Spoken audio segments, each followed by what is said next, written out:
Mark Penn joins us now to explain. Good morning, Mark. Good morning. Mark, good morning. Good morning. You've got a pretty interesting op-ed in the Wall Street Journal with Andrew Stein.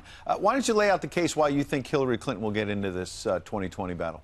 Well, as you know, officially now the parlor game of who's going to be the 2020 nominee begins today. And I think don't underestimate Hillary's positioning to run again. She's got a 75% approval among Democrats. She's positioned herself with the core of the Democratic base. A lot of Democrats think she was unfairly denied winning the last presidential race. And I think she's going to sit back, see how this develops. You've already seen what happened when some of the potential nominees stood up at the Kavanaugh hearing and they looked like amateurs. She's a pro and she learns, and Clintons never stop until they get where they want to go. And I say don't count her out. And if she gets in, she will be quite formidable. And you say, Mark, in the pages of the Wall Street Journal, she will run maybe not at first when the legions of Senate Democrats make the announcements, but definitely by the time the primaries are in full swing. Is it thinking that, you know, everybody will come out with a burst of publicity and then they'll just fade, and then at the last minute she'll come in and she'll go, hey, wait a minute, I can save this party. I'm the only true Democrat here. Well, I think as every Democratic potential nominee will learn, the year that is the run-up to the first primary is the most miserable year of presidential campaigning. And I think she'll try to skip as much of that as possible. Bill Clinton got in late. I think even John F. Kennedy got in late.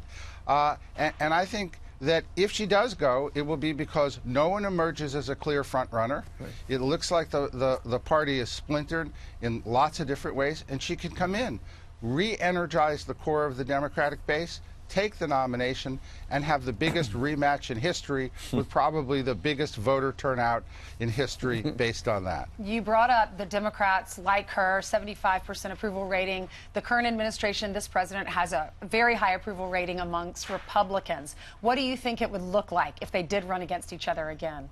Well, interestingly, they have almost the same images nationally. Right now, I think that on a personal favorable basis, the president is at about 40, she's at about 40. It's just a different 40% of the country, right? Leaving that 20% in the middle again to fight this out. And both of them have 80, 90% ratings among their bases. So they have mirror opposite identifications, and you would see this rematch. Presumably she would learn that maybe she could take back some of those Midwestern voters if this is what comes to pass. You know, President Trump, I think, would find that she's a much more formidable second-time opponent. We'll see what actually happens. But I think this is pretty reasonable as speculation of what could very well happen. Well, here. Speculation, but Kellyanne Conway has already tweeted basically, please, please let this be true. Oh, I don't think she really wants it to be true. No, I think they want to run against Bernie Sanders or Elizabeth Warren. I think Hillary Clinton would be a lot more formidable. What about second Biden? Time around. Biden, a lot of Democrats like Biden. Biden is a strong, I think, potential nominee. He's about 30%. He's the only person, I think, who's grown out of the teens right now. We'll see what happens. I think he would most likely defer to her again if she got in, or she'd get in if he didn't catch on. Mark Penn on Hillary 4.0. Sir, thank you very much. Check it out. Thank you.